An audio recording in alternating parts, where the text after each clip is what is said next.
ലോകത്തിന്റെ വിവിധ ഭാഗങ്ങളിൽ നിന്നുള്ള 54 ദൈവദാസന്മാരെ വിശുദ്ധ പദവിയിലേക്കുള്ള അടുത്ത ഘട്ടത്തിലേക്ക് ഉയർത്തിക്കൊണ്ടുള്ള നിർണായക ഉത്തരവുകളിൽ ലിയോ 14 മാർപ്പാപ്പ ഒപ്പുവെച്ചു. വിശുദ്ധർക്കായുള്ള വത്തിക്കാൻ തിരുസംഘത്തിന്റെ തലവൻ കർദിനാൾ മാർസെല്ലോ സെമറാരോയുമായി നടത്തിയ കൂടിക്കാഴ്ചയിലാണ് മാർപ്പാപ്പ ഈ സുപ്രധാന തീരുമാനം എടുത്തത്.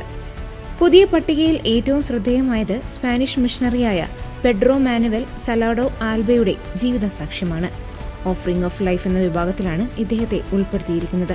2012 ഫെബ്രുവരി 5 ഇക്വഡോറിലെ ഒരു കടൽ തീരത്ത് വെച്ച് ശക്തമായ തിരമാലയിൽപ്പെട്ട് 7 കുട്ടികൾ ഒഴുക്കിൽപ്പെട്ടു.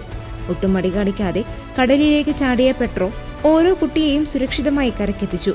എന്നാൽ 7ാമത്തെ കുട്ടിയെയും രക്ഷപ്പെടുത്തിയപ്പോഴേക്കും തളർന്നുപോയ അദ്ദേഹം കടലിലെ ഒഴുക്കിൽപ്പെട്ട് മരണമടയുകയായിരുന്നു. 1968 സ്പെയിനിൽ ജനിച്ച പെട്രോ ഇക്വഡോറിലെ നിർധനരായ കുട്ടികളുടെ വിദ്യാഭ്യാസത്തിനും സംരക്ഷണത്തിനുമായാണ് തന്റെ ജീവിതം സമർപ്പിച്ചത്.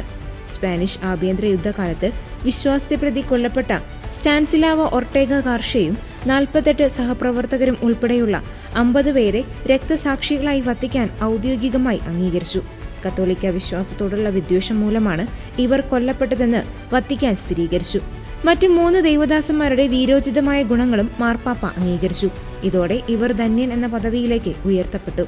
മധ്യ യൂറോപ്പിൽ കർമ്മലീത്ത സഭയുടെ വളർച്ചയിൽ പ്രധാന പങ്ക് വഹിച്ച ഇറ്റാലിയൻ കന്യാസ്ത്രീ മരിയ എലേറ്റ ഡി ജീസസ് മിഷണറി പ്രവർത്തനങ്ങൾക്കായി അമേരിക്കയിലെത്തുകയും 6 വർഷത്തോളം ഗുരുതരമായ വൃക്കരോഗം പിടിപെട്ട് 1926 മരണമടയുകയും ചെയ്ത കർമ്മലീത്ത സഹോദരിയാണ്. മരിയ റാഫേല്ല ഡി ജിയോവാന ഇറ്റലിയിലെ ജനോവയിൽ സെന്റ് ഫ്രാൻസിസ് ഓഫ് പോളയുടെ തൃതീയ സഭയ്ക്ക് രൂപം നൽകിയ വനിത.